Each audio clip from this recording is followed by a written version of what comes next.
What's up, everyone? Welcome to the podcast. Oh, a show where we crack open a crisp brewski with your co-hosts, JesseKazam, Brewski-Kazam, and I'm Sticky Ricky over here.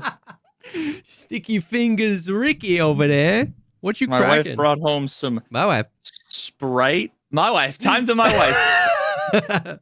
13 seconds. 13 seconds. Some Sprite cherry lime. Yeah. Wait. Cherry lime? Yeah, Sprite chill. I thought you were gonna say like what's the one they always do, like a winter one that's like a, I don't know, raspberry or something, but cherry lime? Eggnog wintergreen. No. I love cherry lime things. Speaking of winter, bro. Okay. It's cold here in Florida, okay? At this point, I'm just trying to trigger everybody that lives north. But, dude, okay, so on the weather app, it said it was going to snow yesterday morning. I know. I know. Dude, shut it down. Everyone shut it down. School was canceled. Neither of my kids went to school that day. My wife was not amused. My wife. But it didn't snow. It rained all night. It got to like 29, 30 degrees, and it was supposed to snow, and it didn't. Oh my God, how many people died? Yes, literally, it was crazy. But what did happen, and I've never had to deal with before, it may have happened when I was a kid, but I wasn't the one that had to deal with it. Never in my adult life. Our air conditioner, mother flipping froze. Solid. There was 3/4 of an inch of ice, the entire top and down. It was like the entire unit was encased in ice. It was crazy. And so we panicked, and we just unplugged our house from the power grid and haven't had power. No, I'm just kidding.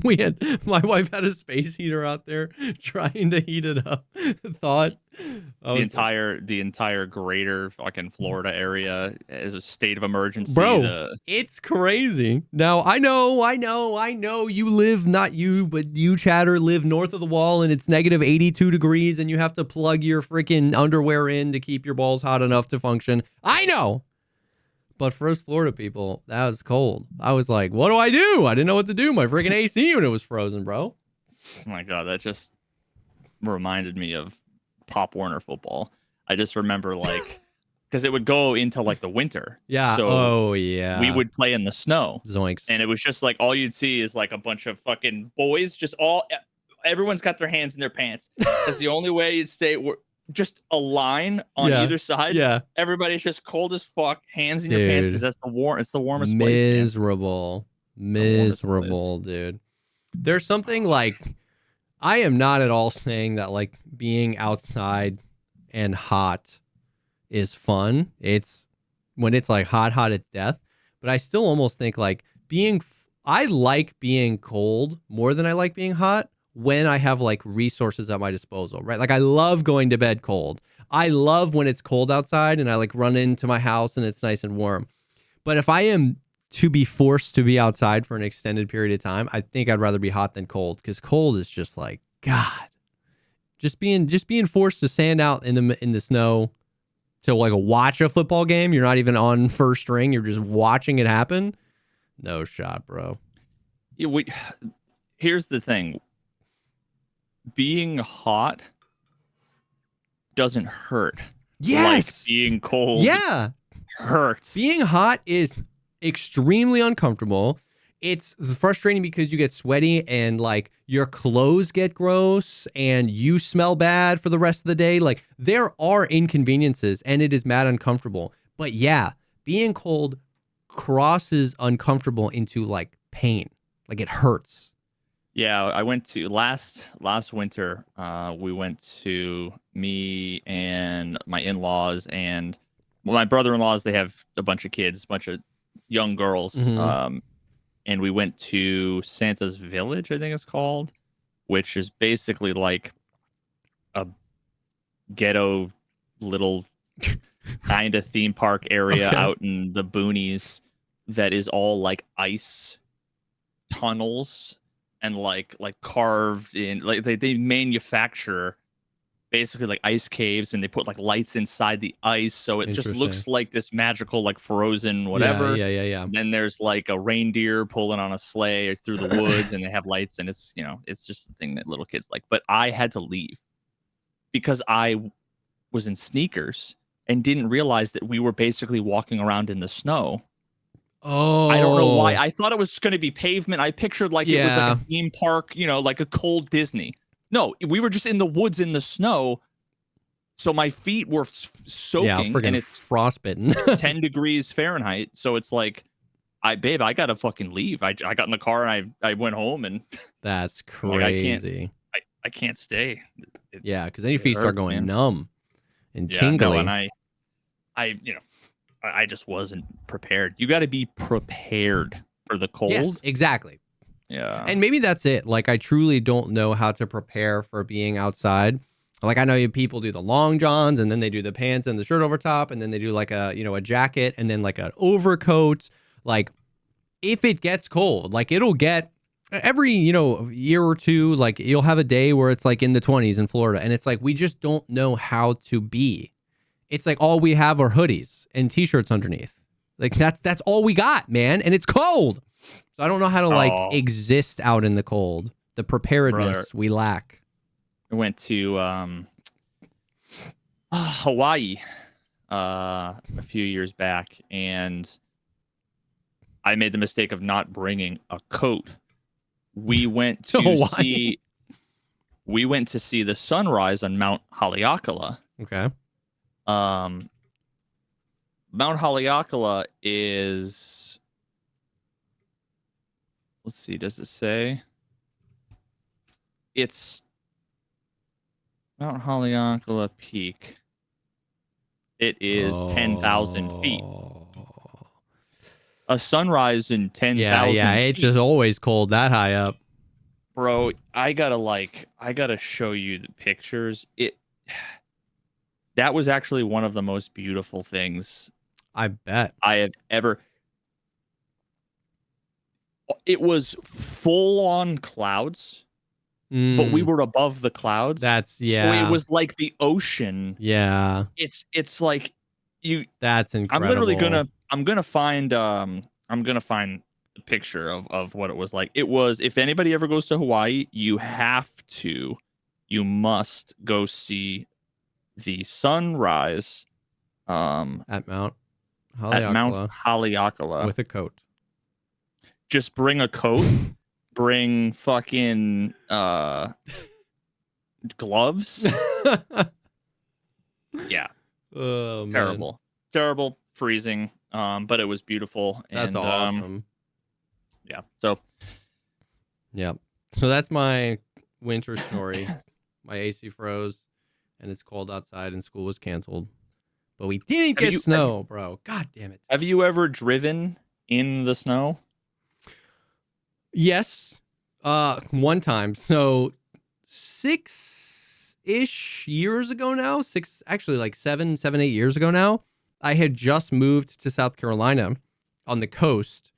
And that is also a place where it never snows. Like, it snows in South Carolina, but where we were on the coast, it was like the southeastern coast, kind of near Hilton Head. It's just too hot. It was basically just like Florida. Like, it was gross. The first winter we were there, a freak accident happened and it snowed. We got like 3 inches of snow, and like the locals were like, it hasn't snowed here in 80 years. Like, it was a crazy, like the first winter we were there. And, I literally was like, dude, I need to go drive over to our friend's house so we can like hang out in the snow. And so I was the only one out on the road, and literally like every like right turn I had to make, I just spun the car out. But I was just going at like 4 miles an hour, and I would like try to turn and it would just spin. But there was literally no one on the road. So it took me like 30 minutes to get like 2 miles to my friend's house. And, but then we strapped because basically, think of Florida. I was in South Carolina, but it was basically Florida. We strapped a canoe. We strapped a canoe to my friend's Suburban, and we were just like pulling each other around in it. It was sick. Jeez. So that's my only driving in the snow experience. Here, before I forget, I got Oh, okay. Until you zoomed in, I was like, you literally could have told me that was the ocean, and I would have believed you. That is crazy.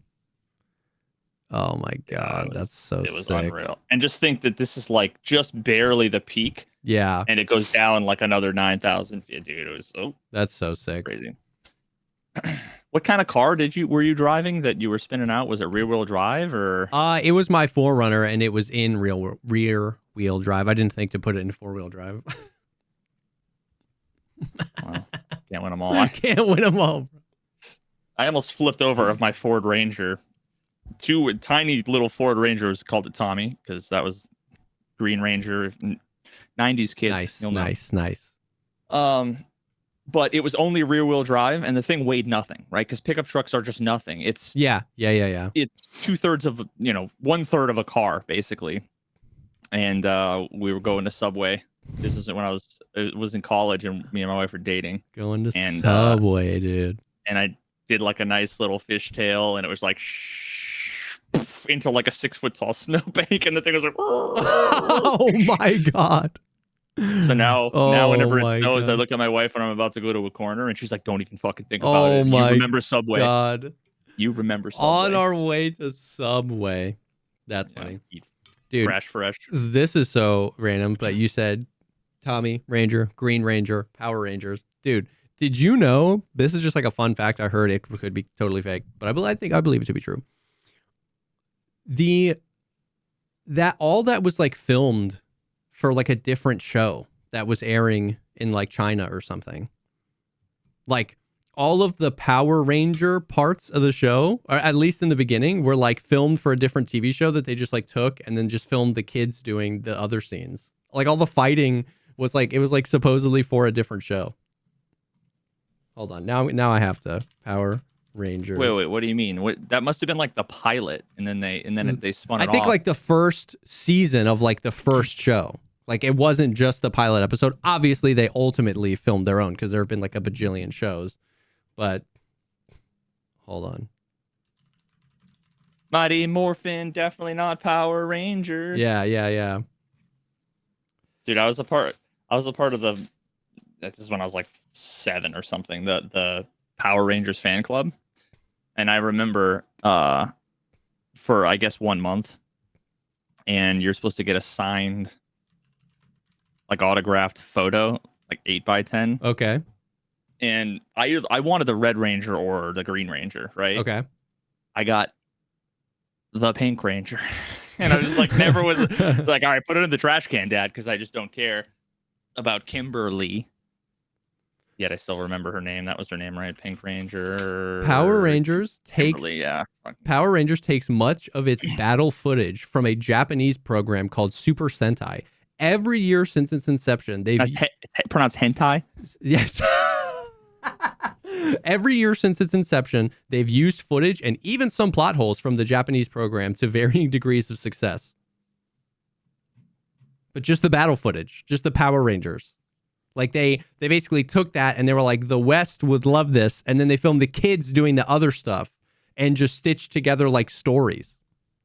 What about like, isn't that crazy? Assembling the fucking thing in Zordon?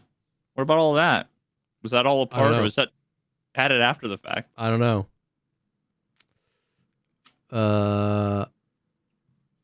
Wild. Yeah.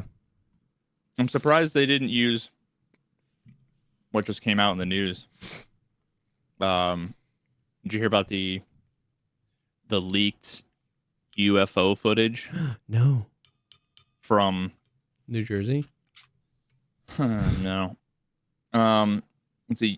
Sorry, UAP from News Nation. News. Put news in air quotes. So apparently there was this guy. I saw a bunch of shit basically saying, now who knows? Person A could have been lying. Yeah. Person B could have been lying. You know, who the fuck knows? But one side seems completely batshit crazy, and the other side seems legit. So it's definitely not 50-50. It might be 51-49, but I know which side it's on.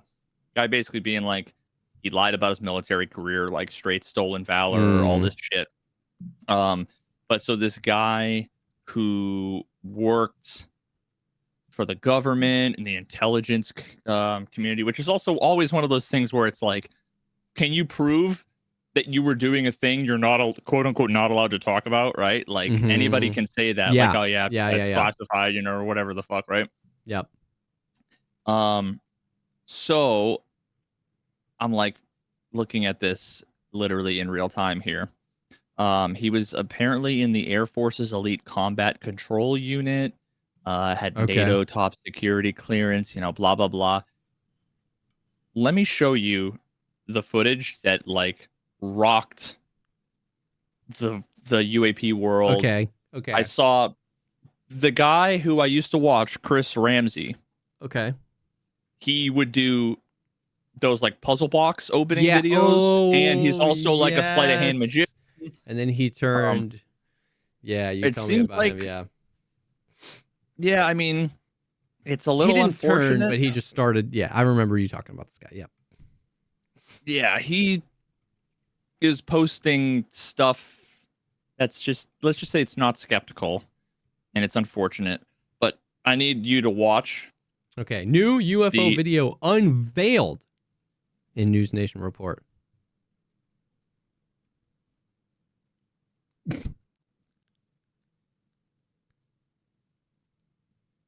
What? So what it looks like we're looking at is a stick it's like a peach from a GoPro with an egg wrapped in duct tape dropped onto like someone's gross carpet. Bro, with a green filter put over it. Like, I just don't understand. I could make this in 20 minutes. What do we mean? UFO whistleblower.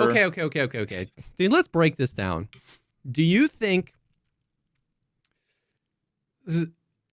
it's more the quality of, and by quality, I don't mean like resolution, like 1080p. Do you think it's the quality of what is being shown on video that gets people riled up, as in people believe like, holy shit, that's the alien stick with the alien craft landing. I know that place, that's totally Montana. Or do you think it's just the fake like accolades of the person?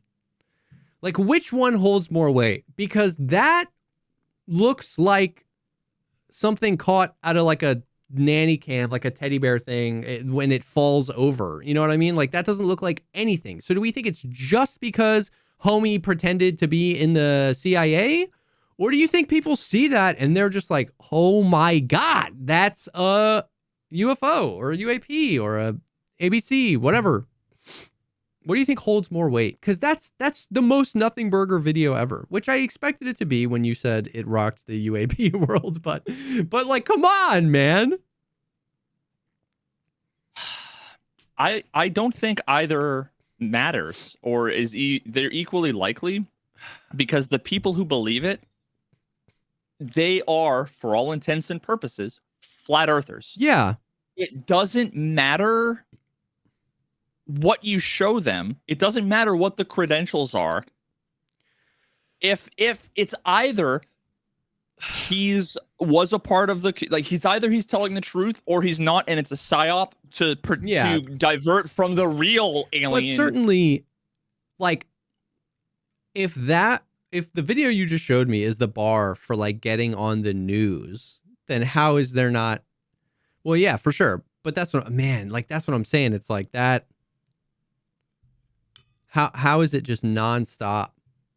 How is it not just like nonstop those videos? I guess maybe it is, and I'm not looking in. I guess maybe that's the answer.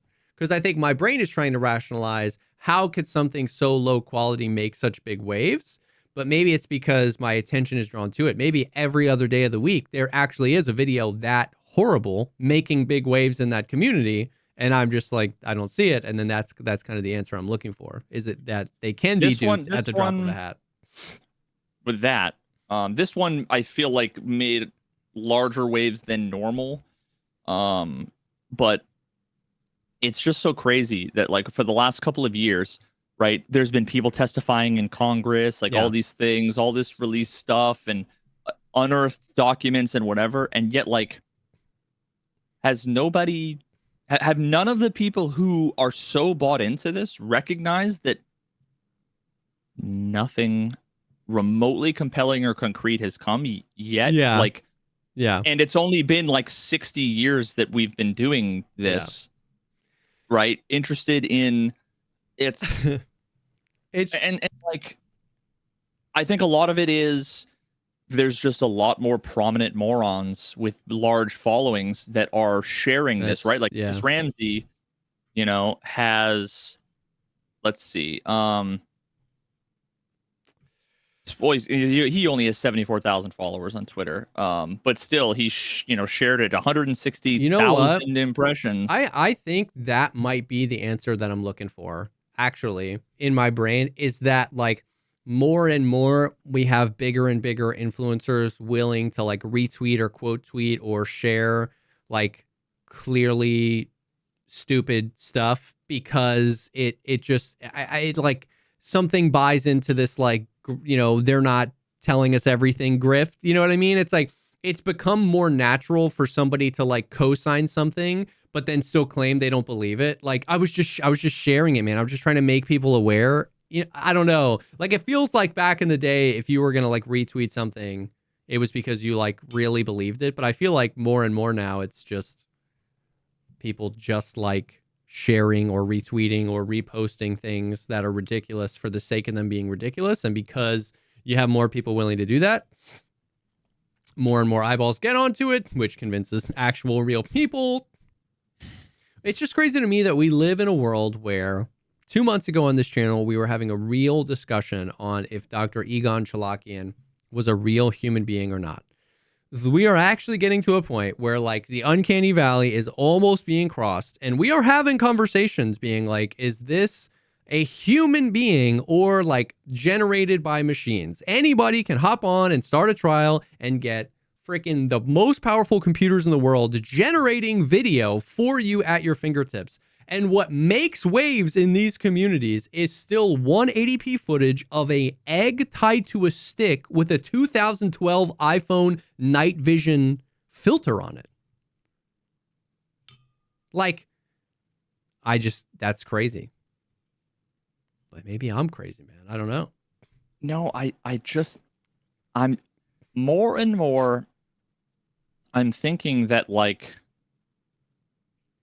the bell curve, the intelligence bell curve is, I've been envisioning it shifted far more to the right than it actually is. Yeah. Like the fact that there are so many people who it really, and I hate to say this, the crazy part is that like they're the ones that would say this unironically. It's kind of like the flat earthers are the ones that are saying, I'm a truth seeker.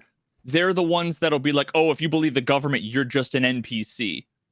But the folks I'm talking about, it's like they're NPCs. It's like they would come up to you and go, bro, look at the evidence, look at the blah, blah, blah, blah. And you'd ask them, you'd say like, interesting, where did it come from? You look at this man, and it's like, hello, hey, hello, right? And they're just on autopilot. They can't engage in conversation. They can't have a rational discussion. This is what I experienced with the Karen Reed shit, right? Oh, where I was like, hey guys, I put together this little thing demonstrating something having to do with the cell phone evidence.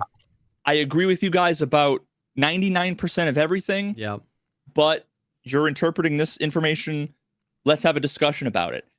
And the responses were from on a topic about forensic cell phone extraction data analysis. Oh my God, how do you know that she didn't run over him with the car, and you look and you know that the taillight evidence was planted? And it's like, hello, are you a fucking adult? Like, the Karen Reed stuff, like when you think about it, really is kind of depressing, because it's like the flat earth discussion we had about Jaron, is that his name? Last week, but in reverse. So we were talking about Jaren and him being like, he was in a group of people that are obviously wrong. And he found one piece of his belief to be wrong, came back to the group and said, hey, we're still right about 99% of this, but we got 1% of it wrong. And that group rejected him. And that is like, in a way, kind of cosmically funny because we know that the group is wrong about everything. So it's crazy that they would reject him for, you know, he basically got a 99 out of 100 on take the flat earth test, and they rejected him for it. The Karen Reed thing is like the opposite. It's depressing because we kind of believe them to be right. She didn't do it. And we need to like get to the bottom of this. Like, and then, so it's sad when you were like, hey, if I'm going to be in this group, if we are going to be the truth seekers, we have to seek the truth. I think we're wrong about this thing, but I still think we're right. I think we're wrong about this thing, but I think we're right. And then when that same thing happens and you get rejected or bombasted or whatever, that's so much more depressing because what do you do when the group of crazy people is right? It's like, obviously it didn't start as a group of crazy people. It started with a group of people that were like, oh my God, if we think about this, this doesn't add up, this, that, the other. But then it attracts attention and more people. And, you know, with enough people, it just becomes the mob, whether they're right about the original thing they're mobbing about or not. And that's just like a sad thing. Yeah, man. Yeah. It's just crazy how the only way to resolve the issues that we have in the world, realistically, is to step one, talk about the differences, right? So we disagree. Like, let's see where we disagree. Let's try to find common ground. But there's no conversation to be had like 85% of the time. Yeah. Because either one or both sides is literally like physically incapable of having a good faith discussion because they don't take the other side. I don't want to say they don't take them seriously. They don't believe that the fundamental underlying premise, which is like, I'm just a normal person coming from the outside. They're like, no, you're a government shill, or, you know, like I got accused of being hired by the prosecution, the Commonwealth of Massachusetts agent. People were saying, I'm like, I think she's innocent. They're corrupt. I think they planted evidence, but you're wrong about this one thing. So stop. Pointing to that as the smoking gun and calling for effectively like the hanging of a woman and her family who are irrelevant to this whole thing. Not irrelevant, but no, they're bystanders, right? Like if like, okay. So if I murdered my neighbor, okay, and my wife was in the house, but she was like napping, watching Netflix, I stepped out, murdered my neighbor, stepped back in, crawled into bed, she would die on the hill that I never left. I never left the house. It couldn't have possibly been him. So then if for some reason there's like video of me leaving, now it's like she's in on it. She was a part of it. You know, go to her kids' schools, harass them. She's a murderer, all this stuff. And it's like, maybe focusing on her is not the right thing, right? Like, and that's what this whole thing was about. And, but yeah, I have this discussion on something different, like once every couple of weeks where it's so crazy because there's this painful irony, which is I would talk to the flat earther, except they won't listen to anything I have to say because they believe that I am lying about everything and I'm an ass shill. So I'm not going to listen to anything they have to say. So we both don't take either of them seriously. The problem is that all too often, now, of course, each side is going to say this. You rational audience member, I'm at the mercy of you to figure out who you think is the reasonable one. One side is actually right. you know? Yeah. And it gets even messier when these conversations aren't about something as asinine as flat Earth. Like I'm tracking with you on everything you just said about like people and how the camps form and like how one side doesn't take the other side seriously, and eventually the other side then won't take them seriously, and now neither side is taking either side. No one's going to listen to anybody. And that's about something that's so on planet Mars. Like, obviously the Earth isn't flat. It gets dicey when this happens, when like the percentage really is like 52-48. When both sides actually are wrong about some things, but one side is wrong about more things, and the two sides are trying to come together. That's when it gets so dicey, because when this happens, it just breaks down like the human ability to pass through this and fix this problem. You know what I mean? Like one side might be more right, but it isn't ever, well, it isn't often, because it isn't often 100% and 0%. Flat earthers are wrong about everything, and it's 70-30 or 60-40, 58. And that's when it gets so messy, because in those situations, the side that is more right can feel too right because of how they both feel they're 100% right. And because of how ridiculous the other side feels, the side that is more right but is wrong about some things and does need to have the discussion to learn, just like the response is to feel even more morally superior, because they see the other side, who might be more wrong, feel so morally superior. So it like elevates their moral superiority, and everything gets uglier and uglier. And it's like, oh man, that's like society breaking down 101. Like, holy. Yeah. Yeah, and there's an entire spectrum where it gets crazier and crazier. But along the spectrum, the conversations are almost exactly the same. Flat earther and, globe earther, right? And then it's like UFO believer, skeptic. Yeah.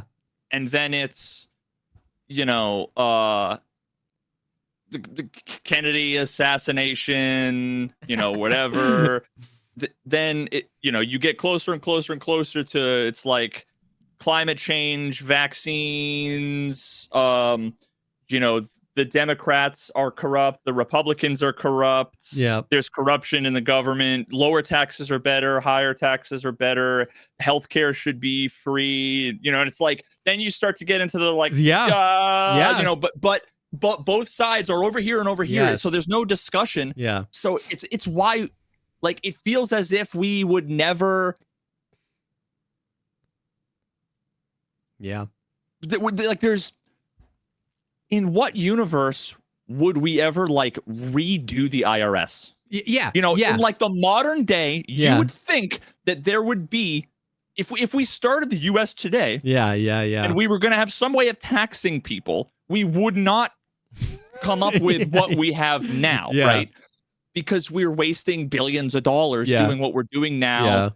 It's so much stress and bullshit, and right, like you should be able to go online, click a button, say, how much do I owe? That's how much I owe, and have it direct fucking withdraw from my checking account, right? Like, you shouldn't have to pay an expert, but there's like a whole industry built around it. It's kind of funny. That whole thing was going around for a while about like us annexing Canada or whatever, like whatever nonsense bullshit. Literally the first thing that came to mind was, maybe we'd redo the IRS. Like, that's what it would take. That's what it would take to, like, they've got a system, we've got a system. It's like, we just like, we might as well make something new. Like, holy. But yeah, like, holy. All of these things are going to need major mega changes, but like, you would never get a bunch of reasonable people who have the power to do anything in a room to like, with a whiteboard to make a decision. Yes. You know what I mean? Yep. Like, what you end up with is someone goes and makes these mega sweeping changes, taking it too far one way. And then, 4 years later, the mega sweeping change is taking it. And then what you have is the Tarkov code base. Yeah. Government Spaghetti in government law. form. Spaghetti government. Oh no! It all comes back to net Tarkov. code. We've got net code, cheaters, audio issues. People don't feel heard. God, yeah. Oh my God, the fucking metaphor now. Like the U.S. government is Tarkov. Tarkov. Oh my God. That's the ultimate metaphor. This is a 5-year metaphor that Veritas has been working on. Yeah, this has been cooking in the background. Is escape from Tarkov. Oh That's my new video essay coming out tomorrow. The old spaghetti factory. Fuck, dude. Well, I don't know how we got here, but we're here. That was crazy. We did. Before we get into like some of the maybe gaming stuff we've been doing, I do want to take a quick second and thank the sponsor for this episode, and that is MeUndies. Okay, let me hit you with the every Valentine's Day needs a Valentine's night,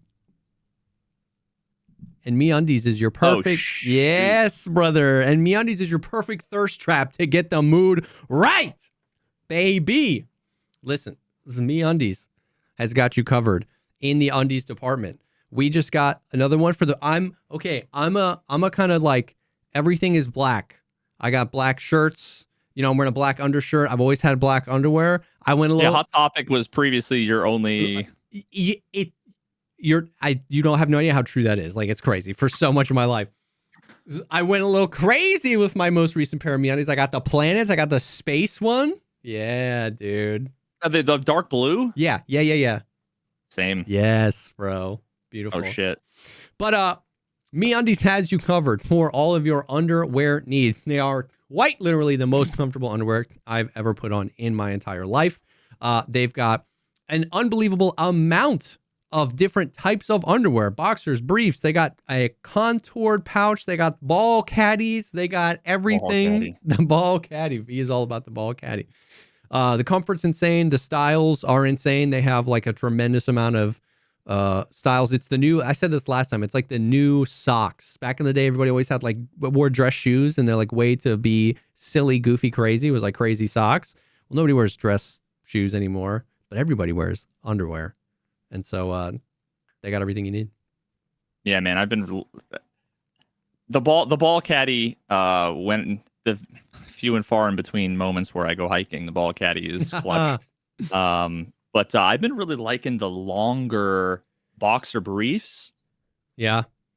I don't know if you've tried those, man, but that's what I rock. Yeah, having the longer one. Yeah, I got the surfboard today. Got the surfboards, but yeah, I mean, we've been working with MeUndies forever. Yep. I worked with MeUndies for years, even before the podcast. Knew one of like the original guys. I think might have been one of the founders, and it's just been nothing but amazing quality. Yeah. They have a phenomenal like corporate work environment atmosphere. I went and toured their place out in California, cool. And all the artists there and everything, like incredibly talented. They have a massive fridge full of LaCroix so like you would love it there. But, I would love it there. But yeah, I can't say enough about the quality, the comfort, the designs, and not to mention all the other things that you can get, like the joggers, the hoodies, the shirts. Yeah, they sent us a t-shirt this last time as well.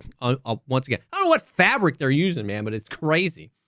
But MeUndies has you covered for everything. You can try their new Valentine's Day prints among a bunch of their other prints. They've got more than just underwear, like he said, joggers, hoodies, onesies, and more. Their comfort is insane. They use sustainably sourced materials and work with partners that care for their coworkers. And if you're not happy with your first pair of undies, it is on them. So this Valentine's Day, good things come in big packages at MeUndies. Score a huge site-wide saving at MeUndies.com/Pogcast. And enter promo code POGCAST. That is MeUndies.com/Pogcast and code POGCAST for huge site-wide savings. MeUndies, comfort from the outside in. Thank you so much to MeUndies for sponsoring this episode.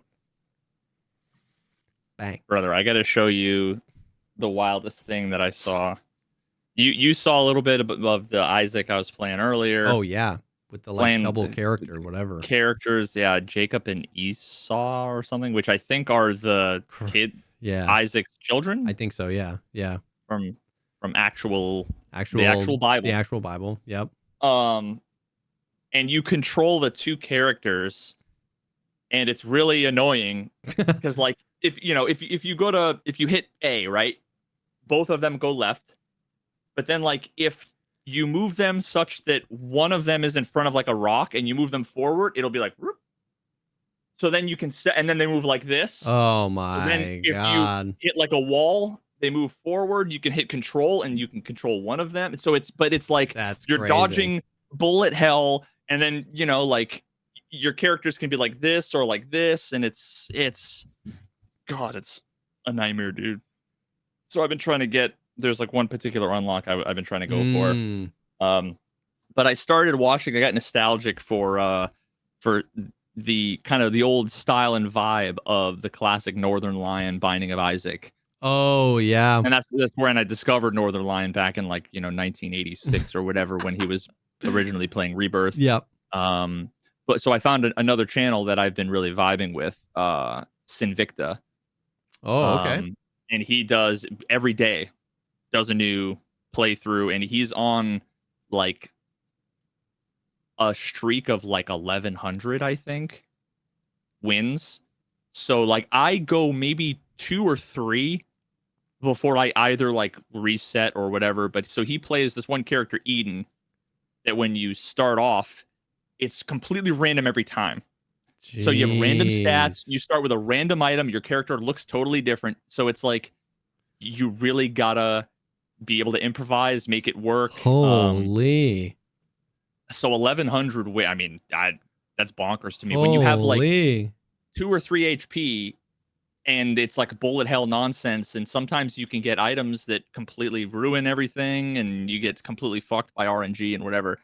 But so just to give a quick idea, because a lot of people who have been coming in being like, I've heard so much about this game, I don't know what it looks like.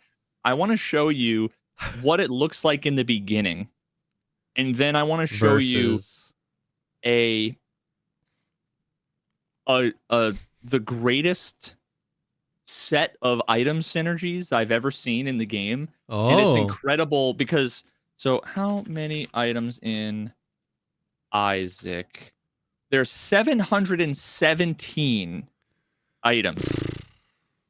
And just think about like any 2 of them can have interactions. Yeah.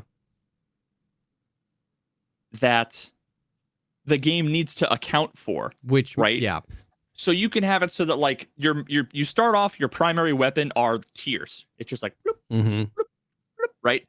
You can pick up an item that makes it so that when the tear hits, it like splatters into like smaller tears that also can do damage. So it's splash damage, right? Yep. There's another item called sad bombs that when it explodes into like an explosion of your tear effects. So in that case, when it explodes into splashing tears. So they need to animate all that, right? Oh my god. But then there's also, you can get another thing called, and some of these I'm going to like kind of make up. Yeah. I don't know all of them off the top of my head, but there's another one called Jacob's Ladder that basically it would like arc electricity between tears and whatever. Gotcha. So when it splashes, there's like electricity kind of, so then it needs to account for that. There's another thing that instead of tears, it can just be a straight laser, just laser. So then it needs to account for that. It can be a giant blood brimstone fucking so in that case, it's like a giant cross of that. That then if you also have the splash thing, it would like it would splash into little tiny ones that arc out all over the place. I mean, it's just crazy, okay? So this right here is one of his starts. Okay. Beginning of the game. He's just beginning of the game. He's just going around, sees an item, right? Picks up the item. There's one item on every floor. And you just see him shooting these tears, right? Yeah. Yeah. Okay. Pretty chill. So this is kind of like what the early game looks like. fighting enemies, running around. Okay. Crying on people. So crying on people, basically. So there's an item that is it's an homage to the original like Legend of Zelda, I think like Link to the Past. It's just a sword. So you go like so you don't have tears anymore. It's just a fucking sword. And there's like a spin attack and you can have like a shield thing. So and like you can like grab things that you couldn't otherwise grab if there's like a gap there that you would need to fly to. You can like hit your sword and you pick it up. You can open chests. And so there's that. Then there's, like I said, the whole like laser thing, right? There's something called Tiny Planet. What Tiny Planet does is it makes your tears orbit around you. So it goes like... Okay. So then there's another one that I haven't used before, but I just discovered. I haven't unlocked it yet. That's called C-section. Christ. And basically your tears just become fetuses that then shoot mini copies of your tears. So if you had the splattering whatever, it would just be like, and they would just, okay? Yeah. Now, guess what happens when you have C-section, Spirit Sword, Technology, Brimstone, Tiny Planet? Show me. Get ready for it. They have fucking lightsabers, bro. All the fetuses have lightsabers. The fetuses orbit around you and they have fucking lightsabers. Oh my god. Like, what? It just like completely inverts the bullet hell. It is now your bullet hell. You are the hell. Holy bro. Like, it's just the most bonkers. It's the most bonkers shit. I'm so impressed that they're able to like pull this off. Yeah. And make all these items work together. I feel like that would lag. Yeah, and actually, I mean, it performs really well. I mean, the original game was built in Flash. That's crazy. That ran into performance issues. Yeah. But yeah, dude, and there's a few items that let you. There's one called R key, so you can hold down R, and you wait a couple of seconds. Actually, you can do this in Balatro. Oh, and it resets the run, and it just starts over with a new random seed and whatever. There's literally an item called R key that what it does is it sets you back at the beginning, except you have everything you have. So you're in basement level 1 with the tiny little poop enemies, and you have fetuses with. So.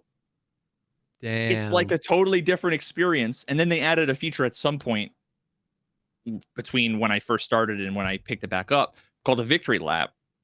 So when you beat one of the bosses, it's like, want to do a victory lap? And there's a counter and you can say yes. And it just brings you back to the beginning. A totally new seed. All the items get reset and everything like that. And but you have everything. And you can just do, and you have everything. That's crazy. And there's a difference between like a victory lap. So when you do a victory lap, I showed you all of the little like check boxes, all the completion marks for all of the different, you want to beat the 10 bosses or whatever with all the different characters. When you do a victory lap, you can't make progress on any of those things because it would trivialize. Yes, for sure. But when you R key, that actually, I believe it doesn't reset like the timer and a whole bunch of other stuff. It just sets you back to the level 1 because it was like RNG on you finding the Arky thing, right? Yep. But the interesting part there is basically there's like a rule in the game that when you walk into a room and there's an item on a pedestal, there's edge cases, but for all intents and purposes, you can't see that item a second time. It gets removed from the item pool. Okay. So if you go enough times, if you're looking for an item, you just keep going. Eventually, you'll find it. So there are times where I'll be watching like Sinvicta, and I actually almost did this the other day because I fucked up. I took the wrong path with an item and I didn't have the thing I needed. I'm like, the only way I can recover this epic run that I'm doing but I went the wrong way, didn't have the key for the thing. I'm like, if I can R key, then I can just go back through everything, take the right path, and I'll be good. So it's like, I can't even explain without like totally nerding out. And there's no, I'm not going to do that to everyone. It's just, the more you know about the game and the items and the synergies and the possibilities, you can do like what he does, which is win 1,100 times in a row when some people like have never won before. Yeah. What's his name again? Sinvicta. Sinvicta. And he's like still, are these old videos or is he still doing it like every day? Still doing it every day. He's got 300,000 subs. Yeah, every day he comes out. So that's been like lately once I'm done with my stream, I'll like watch the Sinvicta run, and then I'll either fall asleep to that or might pull up some Hikaru chess stuff. But yeah. How long does a run take? Like, assuming you win, I know it can take varying amounts of times, but what's like an average? Like, that was a good run. Hell yeah, we win. 40 minutes in that realm. Yeah. He has runs that are 3 hours long because he has a few videos that he called their Omega runs, which is basically, the way it works is like, there are certain points where it's like you either go down into hell or up into heaven, and it's like branching paths and they end, right? But then when you have like R key or victory laps or whatever, you start back at the beginning, you can kind of take the other paths. Yeah. And if you know what you're doing and you get lucky enough with RNG, you can basically do everything in one run. Gotcha. Beat all the bosses, unlock all the things, whatever. So those can take so when he gets the opportunity, he does it. He'll just go Uber on it, and damn. Yeah, and I tried to do that a few days ago, because lately so many of my runs have been totally dying because I'm like on autopilot. I do these things, I'm focused for like 20 minutes, and then finally it's like, okay, everything's great. I have all the items, I have whatever, and I'm talking to chat, and all of a sudden I walk through the wrong door, and it's like, oh, I'm fucked. Shit. It's 48 minutes into the run, and I went left instead of right. Oh my God. And I tried to like salvage it. Yeah. I tried to salvage it and I couldn't. But it was like 2 hours, and that's crazy. The game is so fucking good, man. That's so sick. I think I would say, now I haven't played that many ARPGs, but sorry, not ARPGs. I was like roguelike or roguelite, whatever. Yeah. I think people use them interchangeably. But I would say that The Binding of Isaac is definitely my top vote. My top vote. Was it like, was it kind of one of the first? Like, how long has this style of game been around? Because I know Isaac's been around for a decade, but like, I don't know.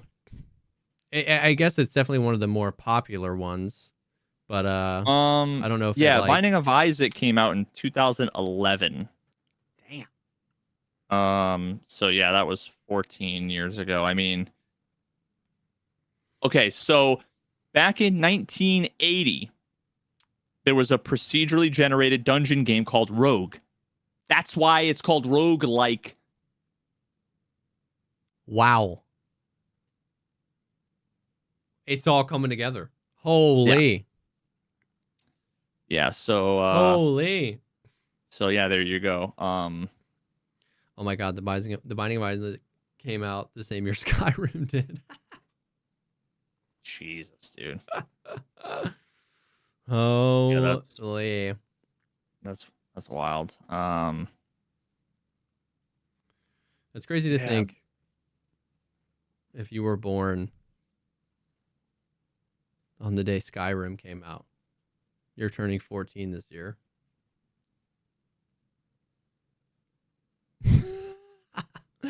Laughs in old. That reference, for some reason in my brain, is like too many steps removed from meaning anything. when I go to the gas station and Yeah. I see like you have to be born on this day, you know, Yeah.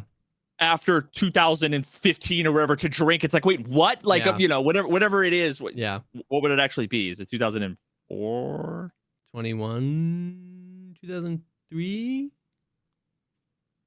2004. 2004. Yeah. So, yeah, once I started seeing like 2000, I was like, oh, fuck. Yeah. Yeah. Oh. I guess I'm just saying that like I felt like such an adult man when Skyrim came out. And so I don't want to believe that that was 14 years ago. Like, you know, I want to believe that I still just became an adult. Oh, man. That's crazy. That's cool, though. That's dope. So, Good old Isaac. there you go.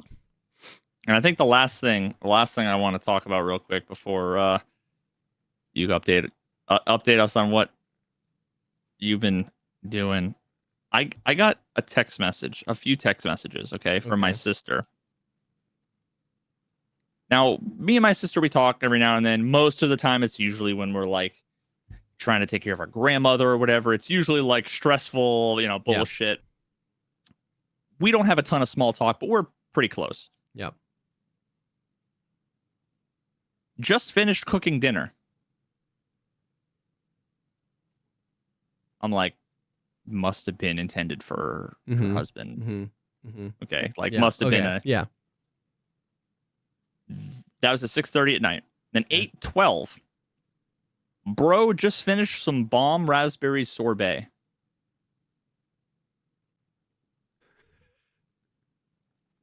Did you respond to either of these? No. Okay. Ooh. I like this. Chaotic neutral. The next day, literally 24 hours later, Okay. had a good day. Driving down to Worcester right now with, and then her daughter. Was she texting a different, like Mike or? So then I responded. It was 8:30 p.m. But I was literally in bed, like woken up from this because it was Friday. So I think I stopped the stream early. We had date night. I ate pizza, watched Severance, and then just passed out. Yeah, which is tomorrow, by the way. So she said had a good day driving to Worcester right now with her daughter. So then I was like, okay, so take a step back. The day before on Thursday, I was like, I went to my wife and I'm like, my sister's being fucking weird. Like, I thought maybe her daughter got her phone. Yeah. Or she meant to text someone else or whatever. But I'm like, yeah, so I didn't respond, but I just thought it was weird. She didn't say anything. So then a day later, this all happens. And I'm like, had a good day driving to Worcester. And like, what came to my mind was, yo, I think she's like in trouble. Like, like when people call, you know, like 911, what's your emergency? Hi, I'd like to order a pizza. To this address right now. Yeah. So I responded with, what's in Worcester? Because at 8:30 at night, she's driving like an hour and a half away from her house with her daughter on a weeknight. So then she said, cheering competition. Had a client today, then ate a sub. I called her. Yeah. Because I'm like, something's wrong. Yeah. And I hear like the road noise. And I'm like, hey, what's up? You know, hey, what's up? Are you okay? Is everything okay? And she starts dying laughing. Because she sends me like a half a dozen fucking TikToks of girls, like sisters who send their brother their brother's messages that are just nothing daily update messages, and they all are like, you're kidnapped, this is taken situation. All of them are like, something's wrong, and I totally fucking fell for this. Oh my god. I guess this is like the brother instinct where we're all like, yo, this is code for like, I literally was like trying to see like maybe the first letter of each word is like, I've been taken, kidnapped. You know, like, is there a code in this? And she's dying. She's like, oh my god, it really is true. Everyone. And my heart was like, I was legitimately like, yo, something's wrong. I got up out of bed from sleeping. Like, you son of a bitch. Holy. That's, I mean, at least that's like almost like a heartwarming stereotype. You know what I mean? Yeah. That like the brother is there. You know what I mean? Is like putting it together and like, what's going on? Bro. That's crazy.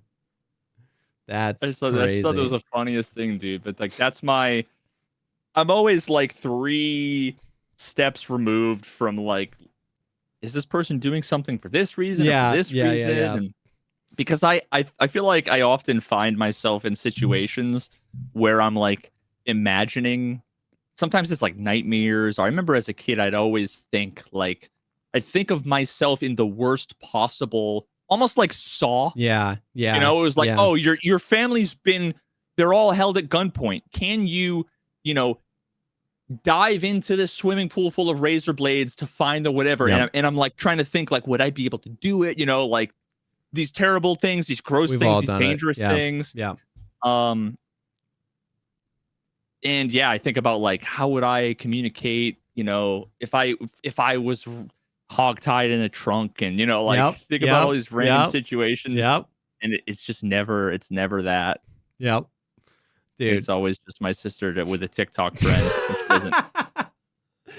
Bro, that reminds me, it's like kind of related but not.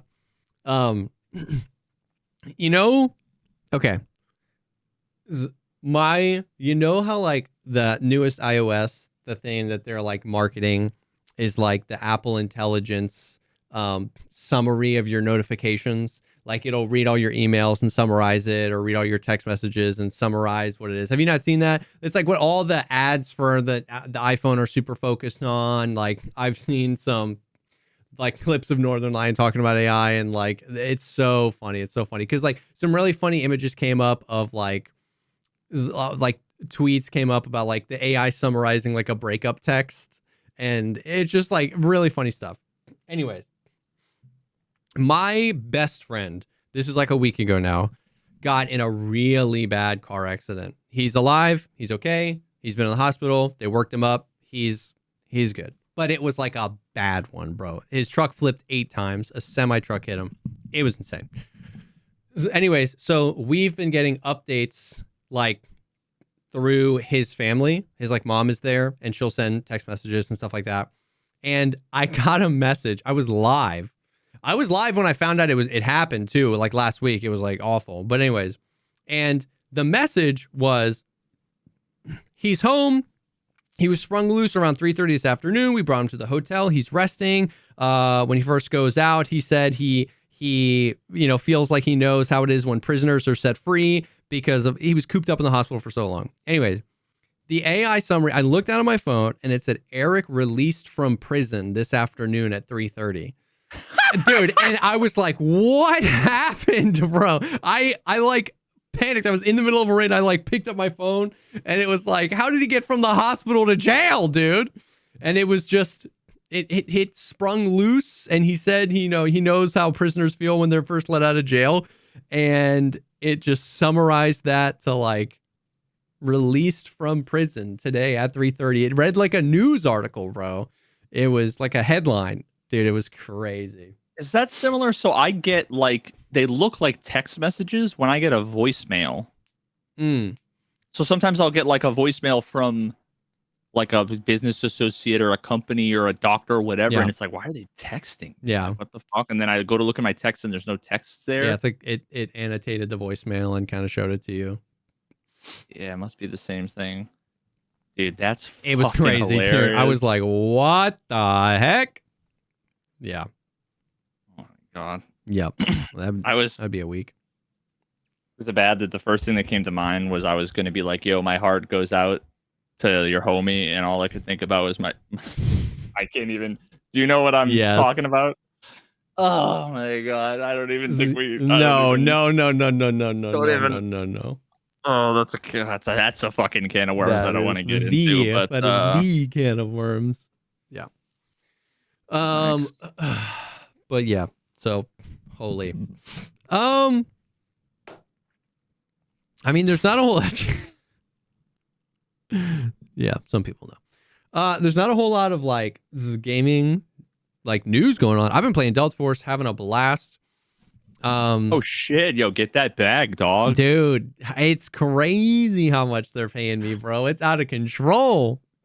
No, it's funny. We haven't had a whole lot of that. I've had a little bit of that, but we haven't had a whole lot of that. Mostly it's just, why'd you quit Tarkov? Which I find to be hilarious. I'm like, because of messages like this. Because if it's weird to you that I like to play more than one game, then that's why. No, but yeah, so I literally, like, on Monday, I played Delta Force in the morning, and then I played Tarkov at night. Like, I'm not done with Tarkov, but that's been funny. The only, like, Tarkov-related thing to talk about is they did end up... Remember we talked about how, like, Nikita keeps tweeting, like, polls, and literally everyone in the community is like, please, for the love of God, use the survey system you put in the game? Yeah, I saw some of that. Well, they put in a survey about the flea market and like the found and raid hideout restrictions, which is what he talked about. And so it's like, I want to give them props because they put in a survey and hopefully they got really good information. But the way I explained it to somebody is, it's like, you go to a restaurant, okay, and you want pizza. And the waiter says, hi, welcome to our restaurant. Would you like chicken nuggets, fish, caviar, or you're not hungry? Those are your options. But there's no like other with a line. No. So it's like, what changes would you make to the flea market? Make everything be sold on the flea market, make nothing be sold on the flea market. And then the other option is, I'm happy with how the flea market is. It's like, if you're asking me what I would change about the flea market, none of the changes you proposed I think would be good. And the only other option is, I'm happy with the current flea market. And it's like, oh, no. And I get it. Like, I said this. I get that they can't ask every single person that opens the game and give them like a blank space to write a paragraph, right? Like, they would never get through that. Realistically, no one's going to read 10,000 paragraphs about the flea market, right? But an option that says, I have different feedback, or like, my answer's not listed here, or something like that, that would do the job of letting them know that their solutions to the problem aren't on base, would be more valuable, right? Than them. If other was 80% of the... Exactly. If other was 80% of the thing, it would be valuable to them to know that maybe they're not thinking about it the way that the community's thinking about it. And then they could maybe rewrite a different survey and be like, oh, are these answers better?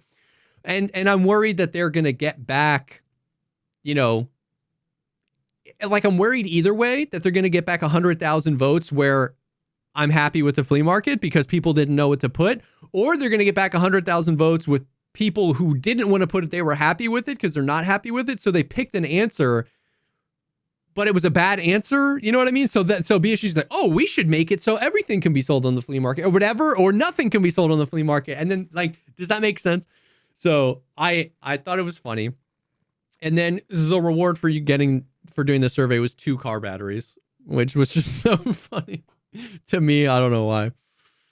Anyway. Wait, say that last bit again. There was the reward when you complete the survey, you get 2 car batteries as the reward. Is that, like, I don't know these days, is that like helpful for a terrible quest? Are they like rare? There's valuable? The car repair quest where you need them, and because you need everything for the hideout found in raid now, there's like a few things you need car batteries for. But like, now, are those found in raids? They did give you found in raid car batteries. They should have been tank batteries. But like, the fact that it was just 2 car batteries, like, like the Twitch drops where, you wait 17 hours and you get like a bunch of toilet paper and like 17 stacks of PP ammo. So I'm glad they put it. I'm glad they put the survey in, and I'm glad they're doing the surveys, and I hope that they hear the feedback about that. But I found the survey to be funny. I was really surprised. So I just looking now. Did you see the no flea is better? Yes or no, or not sure. Yeah, well, that's the poll where everybody was like, please use the survey. Yeah, 1.1 million impressions. Holy shit, Nikita. 108,000 votes. And surprisingly, I was surprised by this based on everything I've heard from everyone who's been vocal, whether I want them to or not, has been, I'm so glad, like, the without the flea was so much better. Yeah. And yet on Twitter, don't know if it's bots, don't know if that's all the casuals, if that's all the normies, if none of them play the game or whatever, but the majority, 47%, said no, meaning not having a flea market is not better. Everything about this is what makes me lose my mind, right? Because it was no like flea the double is negative. Better, yes or no? What does yes mean? Yes means no. Yes means no flea. No means no flea bad. Yes flea. It should have been is the game better with or without the flea market? And for option A, the game is better with the flea market. Option B, the game is better without the flea market. I'm telling you, bro. This is why I can't engage. I can't. It's because you don't even know. First of all, the results are pretty close to like 50-50, but also, and I don't believe them. Some amount of people that voted no meant no flea, but no in this instance didn't mean no flea. It meant no, comma, the flea. Like, so yeah, you can't take any of it seriously. And then once again, even if you could take it seriously, even if the poll was like perfectly put, is the game better with the flea market? Option A, the game is better without the flea market. Option 2, the game is better with the flea market. Even that is still not the right answers to the question, because everybody that liked it said the game is better without the flea market, but these three things have to change. Like, the people that want the flea market gone only want the flea market gone under these three circumstances. So if the question is just always, should it be gone or should it be, or should it be here?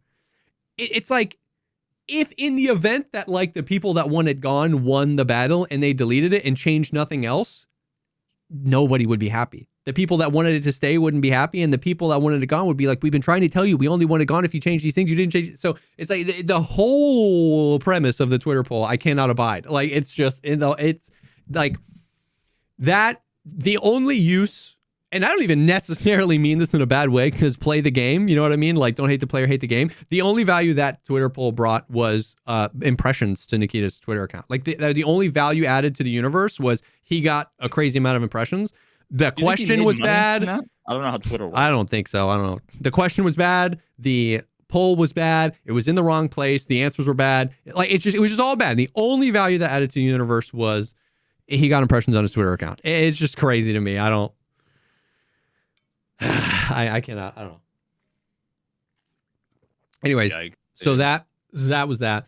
The only other news thing is they're doing another one of those. Remember they did the streamer case thing, where if you subbed to a streamer while they were playing Tarkov, you got a Twitch drop that was like a case, and the case is where you could put all the streamer items and stuff like that. They're doing that again starting next week, and it's you get like a hideout set, because this wipe they added the ability to customize the hideout. You can like unlock different floors, different walls, different ceilings, different posters and stuff like that. It's just cosmetic, but it's just like another thing to get and make the hideout your little home. But so if you sub to a streamer, I think starting Monday through January 27th through February 3rd, you get the Tranquility Hideout customization set, which includes unique wall, ceiling, and floor variations. And you get to keep it forever. Tranquility. Yes, the hideout is your oasis. Welcome to hell. Why go into a raid when you can look at the walls in your hideout all Did they ever add any more mini games to like fucking bench press machine or whatever? Like no, bro, like I want more. The worst version of San Andreas. Dude, my favorite part of playing Escape from Tarkov is working out in the gym. They did add, though, you know how all over Tarkov the whole time there have been like these posters. There's all like the half naked ladies, like the woman in the gym, and then like woman, all the whatever. Well, they added like a part of the hideout customization that was added this way were posters, and all the posters that are in the game are now like lootable. Not every single one. Like a version of all the posters are now lootable. It doesn't mean every poster is lootable. Anyways, you can walk up to the wall and just yank it off the wall now. And if you extracted it, you can put it up in your hideout. And you can buy them on the flea market. And there's like, I forget what they're called, but it's like, dude, somebody help me out in chat. What are the girl ones called? Because there's like 40 posters. There's a bunch. Am I gonna cringe? I mean, no, it's just like, just girl poster. And there's like 12 listings. They're all different posters, but they're just called girl poster, girl poster, girl poster. And then one of them is called special girl poster. Is that like Nikita's girlfriend? The special or girl poster is just like a front shot of the top half of a woman in a bikini. Just like, and that one's special girl poster. One of them is worth like 5 million on the flea or something because it's rarer, I guess. Dude, it's and how many can you put in your hideout? Like as once your hideout is fully upgraded, I think you can put like 20 posters because you can put posters at each module in the hideout. And in the gym alone, you can put 6. So you can put a lot of posters up. Yo, I feel like but that's probably if there's anything that's going to get me back into Tarkov, it's going to be like it's girl poster 1, the Fallout bobblehead collection. Oh yeah. I loved that about Fallout 4. Yeah. Was like having like a fucking little garage that I made with all the power armor that I collected, and then there's like the bobblehead station with Bro, that reminds me. I mean, I don't care about this literally at all, but that reminds me when right before they released Arena, they talked about you were going to be able to find items in Tarkov, which was like a kit. You can unlock a new kit to use in Arena. You were unlocking presets, and you could find them in Tarkov. And that never materialized, which is a good thing because that was based on their old system of like you have to grind through all the kits. But would it be like a mannequin? What do you mean? Like, what would you find? It would probably be like. Honestly, it was probably like the bobblehead things that they added in the game now. And if you find that was associated with, if you extracted with it, you unlocked a kit. But they talked about it. They never showed the items, but they talked about you being able to unlock kits. But that never came to pass. But yeah, I played a little bit of Tarkov this week. I've been playing mostly Delta Force, having an absolute blast. The new season is fun. They added like a limited time mode that's like 3v3v3. So it's 3 squads of 3. And it's basically like it's almost like a little Tarkov arena, just this one mode where you basically, it's like inspired kind of by like CS and the buy phase. I would have loved this for Tarkov, but they take the maps and then they section off really small parts of the maps that we play in the operations mode. And then it's just 3 teams, 3v3v3. And each round, you're presented with 3 kits, and you pick one. And then like depending on your performance in the round, you like earn more points. And when that round is over, it's better kits. It's 3 better kits. So it always starts with 3 pistol kits, and it works up to like meta guns, gold ammo, gold armor. And each round, the kits get better and better. And you can re-roll like the kits for money. So if you do really well, you have more money to spend on re-rolling. If you didn't do well that round, you probably don't have any extra money. You have to pick one of these 3 kits. And is there like any consistency there? Like, what do you mean? Is it always the same, or is it randomly generated? Or it's probably like there's probably like I don't know. Actually, it's almost all the guns, and like it's like the one on the right is always going to be like a marksman. It's either going to be like something semi-auto or a bolt. The one in the middle is going to be like an AR style, and the one on the left is going to be like an SMG style. And they just scale up, more attachments, better armor, better ammo with each round. And you either kill everybody else. It's either last man standing wins, like last team standing wins, or there's a place where you can get the Mando brick. You grab it, you go over somewhere else, you decode it. Decoding it takes 2 minutes. You have to guard the thing. So it's like if nobody's going to move, you can go get the Mando brick and secure it. And then first team to win 3 rounds wins. Okay. It is like the first day of the season we were playing it. It was the most fun I've had. Like the first day, it was like, oh my God, this is better than Arena already. Like it was everything I wanted Arena to be just like day one. It was just like, we've talked a lot about how like what Arena did was it distilled all of Tarkov down to just constant combat. And then you were confronted with how many issues there are with combat, which made Arena kind of like ass. Well, we're playing a game where the hit reg is good and the netcode is good and the audio is good and the servers are good. And so it immediately felt like, oh my God, this is mad fun.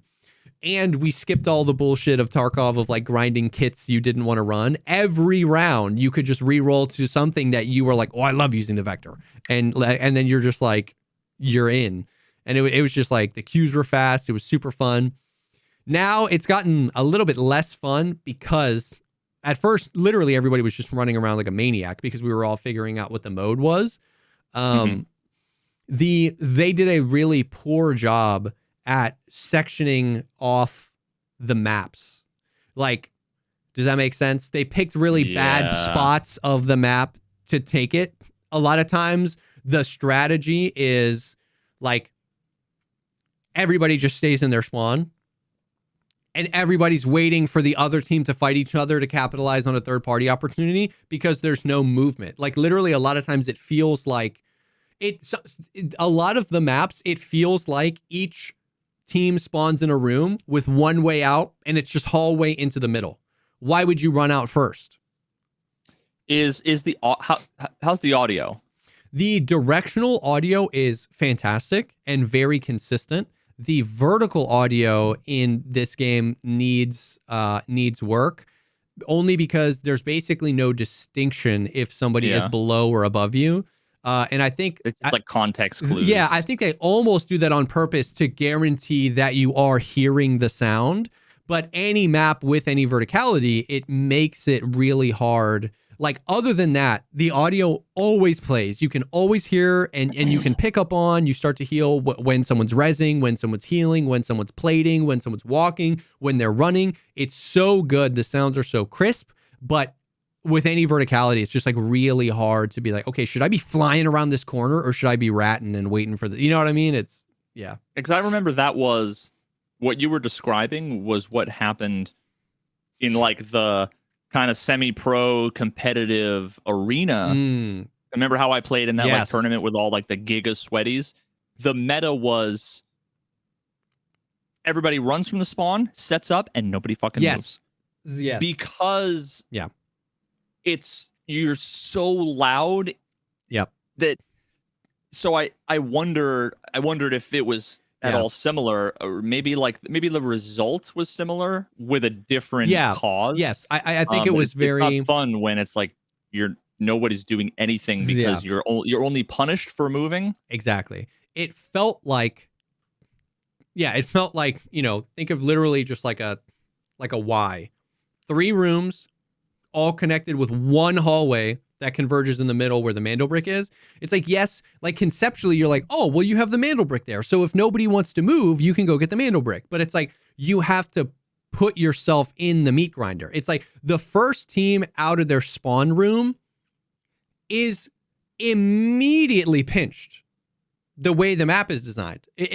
Some of them genuinely just feel like a Y, where the minute I cross the threshold out of my spawn room, you are in between 2 teams. So you just can't, it's now 3v6 and you can't hold it down. If you turn that Y into a circle as well, where each team could go either direction towards the other spawn, well, now the whole world is opening up because now there's more things any one team could do off the spawn. So you're less like secure in your spawn. And 2, it's just like, there's so many maps where you only have one way to access the other team, and that one way is to put your back to another team. So if there was any sort of like flank potential, now we might flank to go into this team spawn, but they're not there because they moved up into the middle, and then you kind of get something dynamic. But if the only way to fight team A is to put your back to team B, and that's what all three teams are experiencing, everybody just rats. Like, you know what I mean? Everybody. And then we, like, I play with Hambino, with Alf, with Fixate. We can't play that way. I cannot. Like, I did not sit down at my chair today to sit. Like, I want a W key. I want to push someone and fight. So day one, it was literally the most fun I'd had playing video games in like a year. Like, it was like everybody was running around. It was so much fun. Day four, it was like, I can't play this until they change the maps, because it's just like, it's banging my head against the wall. Like, we lose 11 rounds in a row, and it's like, what are we doing, you know? But it has potential. And here's the thing. This is what I love about Delta Force. All this stuff they add as limited time modes. There's this sense of like non-commitment. Like, they put it out there, they gather feedback, and they go, oh shoot. And then they determine, like, is this worth investing time into or is it not? So it just feels less like when Arena dropped and it wasn't good, that felt like a blow because we had been hearing about Arena for 4 years and it was a separate purchase. There was no, like, when it was bad, there was no thought of like, they'll take it down and fix it and bring it back, right? It was like, I just bought this game. So I love that that's how they do it. Like, they're going to do their solo mode the same way as a limited time mode available on the weekends and stuff like that. So it just feels like you try it out. If it sucks, it doesn't matter. If you like it, then that's more content. And if it's somewhere in the middle, you can hope that they gather feedback. It feels so non-committal. So like, I loved it the first few days. I'm not playing it right now, but that's okay. Cause it's like, it wasn't a separate $35 purchase, or it wasn't something I had heard about for 6 years. It was just like, they were just like, try this. And I was like, oh, that's fun. And then the cracks started forming and it was like, okay, we'll just go play the other game. You know what I mean? And I like that operating thesis. Do you think that the sentiment you have is like not popular, but is it like something that a lot of people are talking about, or do you? Yeah, I don't know. Everybody in my chat that has played that mode said the same thing. They're like, man, it can be really fun, but the spawns are really bad. So, and then the other thing is like, there's no real reason to play it. Like, you can't like rank up. You can't really get any crazy loot. You can get XP. So if you're not max level, or if you're like grinding the battle pass, you can get that. But they're like, if there was a separate rank for that, like you were climbing the ladders of I think it's called Hot Zone, like, and there were like rewards for ranking up, like, oh, it would be fun. I'd be more mad that it's not good because it can be good. But I genuinely think just map design, like if I was going to tweak one thing, not all the things, just map design, and then retry it. And it'd probably be a lot more fun. It's got to be hard having 3 teams. Yeah. Like, every game like this always ends up having effectively like an H, but with 3 lines instead of 2, kind of, right? Like, I see what you mean. Yeah. It's, like, I'm just picturing fucking Dust 2 or Mirage. I mean, like, effectively there's like a right lane, a left lane, a mid lane. Yeah. And then usually there's some verticality with like, you can go to the right and above, or down below and to the left, or, and there's like some catwalks and some crisscrossing. But overall, if you were to zoom out, it's like boom, boom, boom. So I don't know how they would do that. Yeah. There needs to be like, the way you described it, it sounds like where everyone is all like. Yes. From the get-go. Whereas it's CSGO, if you're like playing defense, right? Yeah. You're on the CT side. It's like you've got one person mid, 2 people, A, 2 people B kind of thing. And it's like, what's it going to be? Are they going to, like, sometimes they'll send, if you have like A, B, and C as like the 3 lanes, right? Sometimes they'll be like, they were going to hit bomb site B. So they'd go to lane 2 and lane 3. They'd send 3 and 2, right? Yeah. Sometimes it's 5. All 5 go to 3. Sometimes it's 1.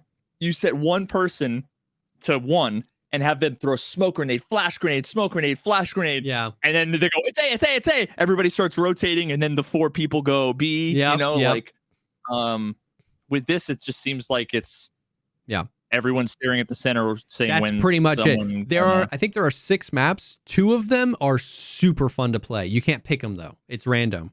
But like 2 of them, you spawn far enough away and there's enough mobility or verticality that like you feel like you can be like, oh, well, if they're not going to move, we're going to do this. And then the other 4 maps, you feel like, oh, if they're not going to move, we can't move. You know what I mean? It's like, or we die, you know? So there's potential there. There's a few of the maps. And then what's hard is because we're so familiar with the maps that like the most egregious map, the map I hate the most, all I can think about is like, if I was in an actual raid with this, there's like 6 different rotations I could make to get around this team, to put pressure on them, to force them to move or force them into a fight. But there's literal walls. Like you just can't. I don't need the map to be the entire Zero Dam map. If it was 20 feet this way, I could get access to that hallway. I could get them behind them, and then we're in a fight. You know what I mean? And it's like, yeah. But it's got potential, man. It's mad fun. You got to tell me what the fuck is a Mandelbrick? Because every time you say that, all I think about, I mean, it's like Mandelbrot, like the Mandelbrot set, but I think about Mandelbulb. Oh, it's a stud finder. It kind of looks like a stud finder. That's exactly what. Yeah, they sent me this. This is like a scaled down version of a Mandel. Ah, so you did get fucking a Mandel paid. dick. Yeah, dude, this is what I got paid. 24 karat gold. Solid gold. Wait. It's like so the Mandelbrick, it's not in every raid. It's a dynamic thing. So sometimes when you start a raid on your map, there will be that symbol on the map, and that's a Mandelbrick. And you go pull the Mandelbrick out of the docking position, and then you have it on you. And everybody else on the map, every other player, when they look at their map, that Mandelbrick icon follows you. So they know where you are. If you've got the brick, they know where you are at all times. What does the name mean? I don't know. It's just a Mandelbrick. What is anything? I don't know. Have you seen the Mandelbrot set? Does that have anything to do with that? No. You see Annihilation? Mm-hmm. You know the alien? Oh. Is a Mandelbulb. You don't know the Mandelbrot set? Oh man. You've seen it before. Yeah. Surely. This old chestnut? Yes. It's at any like resolution, it is just like you zoom in and you just see infinite. Yes. Yeah, and there's maybe. So whenever you say Mandelbrick, I'm like Maybe it has something to do with that. I have no idea. And of course, like I Google it, Mandelbrick, and all I get is thumbnails with different variation of someone holding this stupid fucking thing. And it's like, but what are you? Yeah. It's just a little. What is there a Delta Force wiki? Yeah, I think. Delta Force wiki. Fandom Delta Force Mandelbrick. It's gonna not. It's not gonna give you the answer you're looking for. I just typed in Mandel and there's nothing. Sick wiki. Mandel. Oh man. The Mandela. The Mandelbrick the effect. Mandela-brick effect. God Almighty, fuck. Yeah, you will not find the answer that you seek. Someone has. It's such a goofy name. I have to know. I mean, I don't know, man. Man, why is it DLE or DEL? I don't know. I think it's DEL. Wait, Delta Force is a tactical first-person shooter developed and published by Nova Logic, released for Windows in October 1998. Okay, wait a minute. Yeah. This is a reboot of the IP. Yeah, okay, so that's not sequels. The game was successful enough. Okay, Delta Force 2, Delta Force Extreme. In 2009, Angel Falls was announced. It's just a waterfall simulator. Inspired by the Black Hawk Down, the Battle of Mogadishu, blah, blah, blah. And the Mandelbrick. I need to know. It's just what is anything? What is a remote or a deck? Mandel bricks are the loot box equivalent in Delta Force. These golden oblong containers. Mm-hmm. How big are they? Like handheld? Mm-hmm. I mean, that's what it looks like in the thumbnails. It's just like Mandel brick. Yep. Adult vitamins. Not sponsored. The reason they are called Mandel bricks. Reddit. Oh God, please. Oh my God. Okay, they're gonna let you down.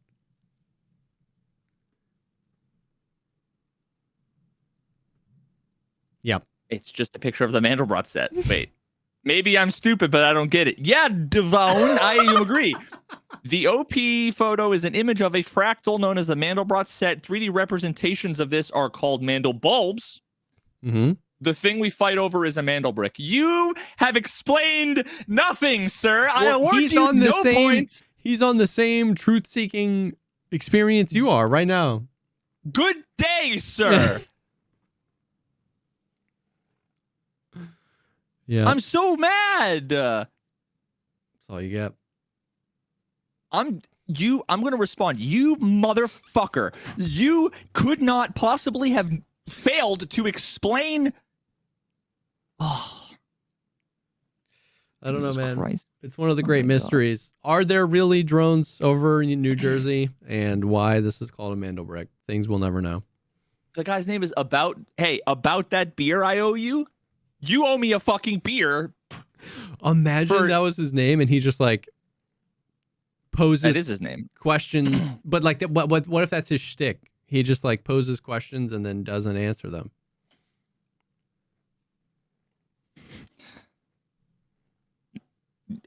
Okay, we're on a new segment that's called About That Beer I Owe You's Reddit history.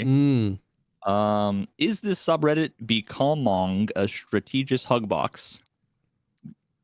Okay. What?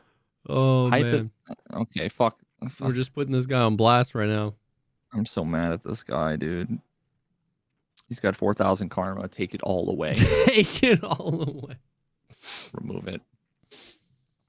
Anyways. Oh, yeah. Yeah. So I just been playing that and I've been having fun, man. It's just fun. Yeah, I don't know. It's been a blast. Good, man. Yeah. Fucking good. It's just like literally somebody came into chat the other day and was like, bro, I haven't seen you have this much fun in a really long time. And I was like, damn, I haven't felt like I've had this much fun in a really long time. And once again, like, I understand, yada, yada, yada, something, Tarkov sucks, whatever. I know I'm jaded, but like, I genuinely don't hate Tarkov. I just need to get away from it in order to enjoy it more. So I've been playing this. I've been linking up with other creators, which has been fun. And I've just been having a blast playing another game, getting good at another game, feeling like there's like a lot of team synergy, playing off your teammates a lot more than Tarkov. And yeah, it's just a different experience. The loot economy is fun. The maps are fun. The PvP is really fun. And yeah, I don't know, man. It's just fun. Like, it's just mad fun. The weapon handling is good. It's movement. It's really good, man. I like the movement a lot. It's definitely more arcadey, but like, I mean, where does it fit between? Because when we played, was it Call of Duty? Oh, DMZ. Yeah, like, is it more arcadey than that? Was it in between? I honestly don't know. Like, I haven't played Call of Duty in so long. Like, you can't. It's like, I think less arcadey than that, because like the big thing with Call of Duty is like the slide canceling. Like, all the pros. But even the sliding there was the only thing to me that was arcadey. Yeah. And in Delta Force, only one character can slide. Like, one of the operator's passive traits is that, like, when you hold control, he can slide. Now, the character I play has this, like, so every character has, like, an ultimate. Hey, what the fuck? Yeah. Wait, what is this? Some Overwatch shit? Wait, what the? What do you Well, mean? It's like, Ultimate? yeah, well, Do they summon a black hole and no, they go no. invisible? So it's not even, Rewind time? they're not called ultimates. I think it's just gamer lingo to call anything that charges up the longest. Any ability that takes the most time to use is That called the burns ultimate. meter. Yeah. So it's like, it's much more in line with like Battlefield 2042. Did you play that at all? Yeah. So the newest one, they went to like operators. Wait, maybe not. Yeah, it's the newest one. It's not like new. It didn't come out like a few months ago, but anyways, they're operators, and each operator has gadgets and an ability, and then one passive trait. So the gadgets are like smokes, grenades, right? Like they're like utility, and then every operator has a, I don't know. I don't. Somebody with like a laptop and like some other bullshit, like a electromagnetic pulse generating drone bot or some Some of them. So like so they're not at all like Overwatch. We're not like creating a black hole or teleporting or anything, but like or like that game where everyone's leaning all the time, Rainbow Six Siege. Yeah, I don't think it's, dude, Everyone's I don't know. got, like, I an RC only played car. Tarkov, so I don't know how to compare games like this. Like chat, comments, let me know if you played Delta Force and literally any other game what it's like. I really don't know. Is this the Dark Souls of Tarkov like? Oh my god. Is this the Dark Souls of Tarkov like Call of Duty games? Yeah. So like Roguelike. So I'll go through the different ultimates. So there's D Wolf, who has like a little like exoskeleton kind of a la like Call of Duty Infinite Warfare or Advanced Warfare. I can't remember. Anyways, he goes and his movement speed is increased for like 20 seconds. So he just like runs faster. He can't like leap small buildings. Exosuit's on his whole body? His legs and his arms. Oh, I thought you said his arms. I'm like, Oh. He's got an arm, Yeah, like a bionic arm, and he runs fast. and he runs really fast. Fucking Donkey Kong, all fours. Imagine, bro. So he runs really fast. That's it. It's literally just that. There's Viren, who is the character I play the most, and he pulls out like a 40 millimeter grenade launcher and dunk. He whips out his He 40 whips out his 40 millimeter and shoots a grenade that if you get hit from it, it so actually aids when it happens to you, but it's fun to do. You get knocked onto your butt. So you get knocked over. You're not downed, like actually like crawling, needing help. You get knocked over and you have to go through an animation of getting back up before you can manipulate your gun again. So every other game makes it so you just die. So yeah, like, no, that's fine. You don't die. But it's like, I love playing him because one of his gadgets is when I press V, there's like, I don't know what he's wearing, but he like dashes forward. You hear this like burst of air. It's like, poof, and he goes shoof, like maybe 10, 15 feet. But like the most fun thing to do is like if you have a guy pinned, he's like behind this truck and you know he's there and he's tagged, so you know he's healing. You whip out the 40 millimeter, you send it, it goes boom, he knocks on his butt, you dash forward, and you just like, he's on his butt. He can't do anything, you just murder him. It's so fun. Is there like a cool assassination animation? There are takedowns. You can take down people. There's takedown animations. Yep. Do you kiss? No. So it's the best ARPG roguelike dating sim ever. So those are the assault classes, the healing classes. One of the ults is just he whips out a gun and it can heal him. That's a lot of whipping out. Are you sure it's whipping not a out. dating sim? He can heal himself or your teammates without using consumables. Like imagine being able to shoot like the blicky at your teammate in Tarkov and heal them.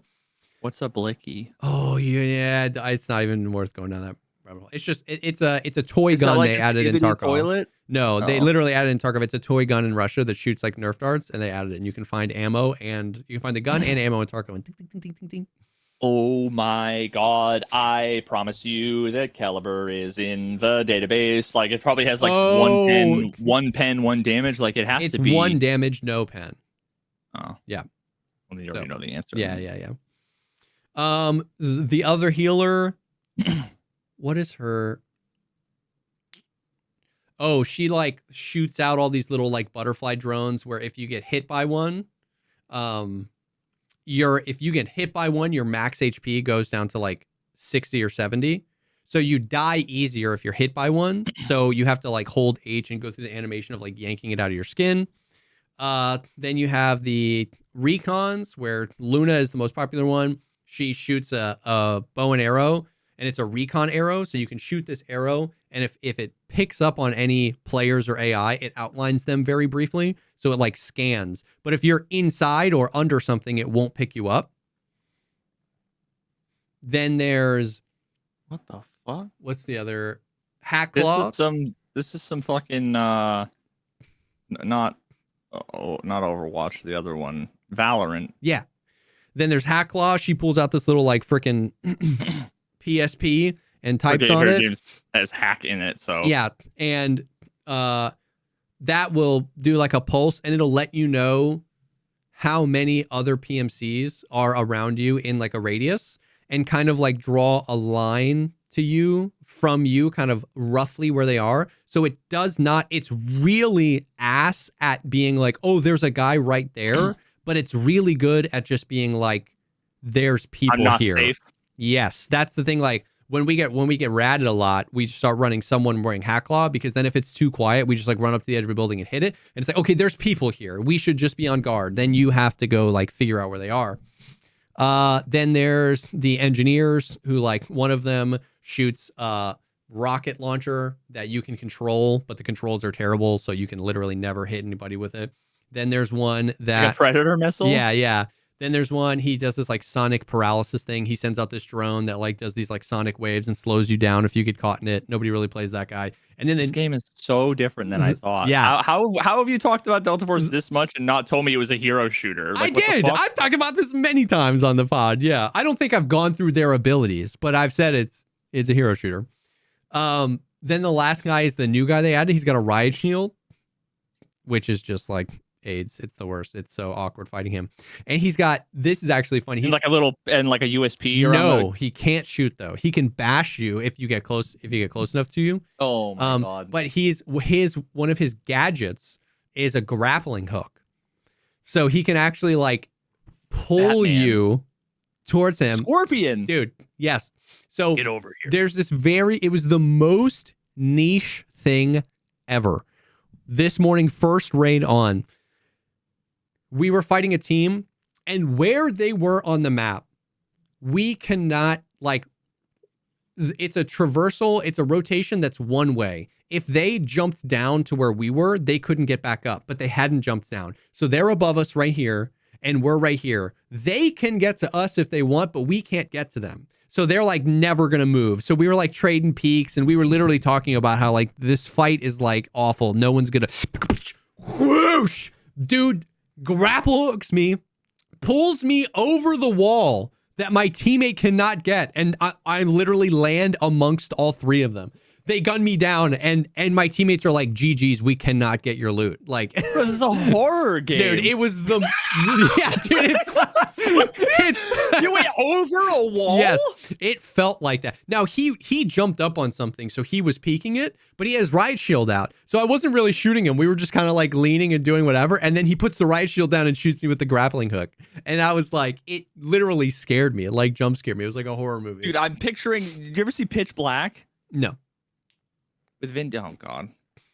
Just picture like a bunch of people in a little lit area, and they're all like surrounded, and all of a sudden it's like, yeah, and like a pterodactyl kind of thing just like grabs and pulls you. Dude, I'd be like, that's horrifying. That is literally what it felt like. It was crazy. So those are the ultimate abilities of the characters, and then each of them has like smokes or nades or Molotov cocktails, like, or whatever.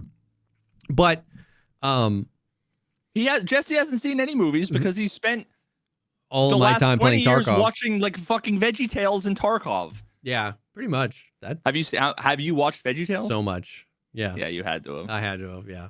Yeah. But yeah, so it's a hero shooter. It is not like Tarkov, like at all.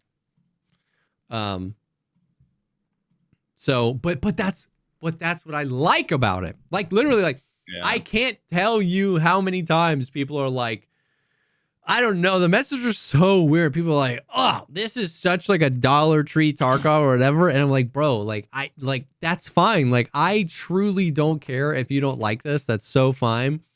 I love this because it is not Tarkov. Like it's." I really was very against the hero shooter aspect of it. I hated the operators. When the first trailer for Delta Force came out, I was like, oh yeah, this looks sick. This looks sick. And then literally the recon arrow girl pulls out a bow and arrow. I freaking closed the tab. I was like, that game's going to be ass. Like I was just like, hero shooter, bow and arrow, wall hacks. I was like, miss me with that.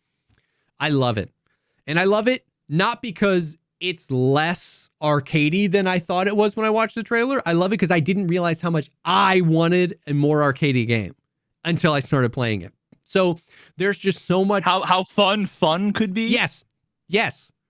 It was almost like that. It was almost like I was, this is dramatic, but it was almost like I was like a kid who was brainwashed into think doing homework was fun. Why would the children go out and play recess? Why would they go on the seesaw? Doing maths is more fun. That's what it felt like, dude. That's a good one. That's a good one. That's what it felt like, where I was like, wait. Video games can be fun? I forgot, dude. You know what I mean? So, like, I love it that the combat feels different. I love that it's different strategies. I love that it feels more like a BR. There's not like a zone. There's not smoke that comes in, but it like the squad mechanics of it and like the reses and the knockdowns and the utility of it feels more like Valorant or something where like we have our like there's no just like I have an Alton and you've got a Makarov. I win situations. It's like we might have a really tight, Ham's playing Luna, I'm playing Viren, and, Fixate is playing Hacklaw. We might be tight and be able to synergize really well until we come across the team that's like, oh my God, he's got Aluru and this guy and that. And if I was playing this, we could have maybe like, so you can't ever feel like, oh, we're just God Squad, we win. It's like their strategy and like, oh shit, I'm getting hacked. We should back up. They're using a bunch of their utility. Like that kind of stuff is just so foreign to me. Like Tarkov is just like shoot him in the head and hope that the hit reg picks it up. You know what I mean? And so I just fell in love with that. I'm addicted to, I couldn't really care less about these specific game heroes. Mechanics? Yeah. But game mechanics, strategy, not being able to like be like, well, we have the most advantageous position, we win. It's like we have the advantageous position. Then the Viren ult came in, knocked us all on our butt. They were able to gain so much ground. Now we have to move. We have to rotate. We have to do this. I should have done this there. I should have gone for the res, or oh no, I shouldn't have gone for the res. Like I should have baited the res. That kind of stuff. Just like it's so new. It's a completely different style of video game. So when people come in and they're like, why do you play this? It's not like Tarkov. I'm like, you literally just answered the question. It's like, I'm playing this because it's not like Tarkov. Like, why do you watch hockey, dude? Baseball, the Red Sox are the greatest ever. Yeah. Why would you be a hockey fan? yeah, Do you like it's the equivalent. It's as like a nothing debate. exactly. It's like, I don't care that you don't like this game. I'm not, contrary to what people think, I'm not trying to convince anybody to like the game, but I find it so funny when you answer the question in the question. It's like, why are you playing this game? It's nothing like Tarkov. It's like, well, if this game's nothing like Tarkov and I wanted a Tarkov experience, do you think I'd be playing it? Or do you think I'm playing it because it's a different game? You know what I mean? Like I understand it's not this aggressive, but it's like me. It's like if I was streaming NBA 2K25 and somebody came in and was like, why are you playing this? This is nothing like Tarkov. This is Dollar Tree Tarkov. Like, I know the example isn't that extreme, but that's how it feels because it's like, I'm playing NBA 2K because I don't want to play Tarkov right now. Like that's the point. Like, Bro, Tarkov is Dollar Tree Tarkov. It's nothing like Tarkov. Yeah, Tarkov now is nothing like it fucking used to be. It's not, and it's right? nothing like it should be. So. Yeah, so like, it's just a nothing statement. I want to play Tarkov with a capital T. Yeah. Except I don't have a time machine to go to 2018. Yeah. Man. Yeah. So that's why I'm playing something different. So it's like, So it's like I'm never like I've had so many people come in and be really respectful and be like, man, like this game just doesn't do it for me, man. I don't know if it's something like the vibes or the visuals or the operators. And to those people, I'm always like, I totally get that, man. Like it's a very different thing. But the people that are like cannot understand the non-Tarkov of it is that's like, man, like it's just I just like, I don't know, like it's weird. I am playing this game because I do not want to be playing Tarkov right now. I am really enjoying this experience. It's a different experience, but it's close enough to Tarkov that it'll never be able to escape those questions because like I always tell, because people are like, this is always a fun hand grenade to throw into chat. I haven't seen this game before. How much is it like Tarkov? That's an interesting question. 10,000-foot view. What do you do in this game? You gear up loot in your stash. You accept quests from traders. You go into a raid that's PvPvE. You loot things. You kill AI. You kill other players. If you kill a player, you can take his stuff. If he kills you, he can take your stuff, except for what's in your secure container. You get quests. You have to go to an extraction. It's instance maps where there's a certain amount of teams. How much is that like Tarkov? Oh, it's literally a copy paste of Tarkov. Then you watch a raid and I'm dashing. There's freaking wall hacks. The AI, like it's completely different.